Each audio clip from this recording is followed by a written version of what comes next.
now, finally, of course, we have to deal with the number of the beast's name. Now, it has been observed that 666 is actually an accurate calculation of Nero Caesar. In Hebrew, it would be Neron Caesar, employing Hebrew gematria, use of letters as numbers. And there are actually manuscript variants of Revelation 13 that have 616 in place of 666. And it's likely because Nero, when Nero appears in the Latin transliteration of the original Greek, it calculates out to 616. And so there are not only does Nero's name, but other possibilities such as Vespasian, Titus can be calculated from the details of their coins.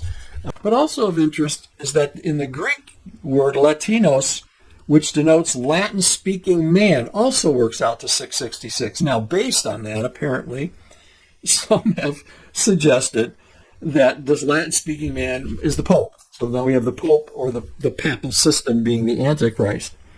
Well, if that's what you want to believe, but the true first century significance is that it would not require a specific Caesar, but Latin-speaking man would simply be the beast that's coming out from the succession of Roman leaders. Nero's designation may have been offered because he was in power at the time of the revelation. The dragon is the true beast, okay? These are merely human pawns, okay, these Caesars. And despite all of our modern-day speculation regarding the Pope or various world leaders as Antichrist, the gematria points to a first-century Roman Empire, and this is supported by other internal evidence. It's not merely a random option for 666, somehow being Donald Trump or some other world leader or some president or some succession of presidents. So you have Rome, the sea beast. You have Rome and Israel constituting a land beast.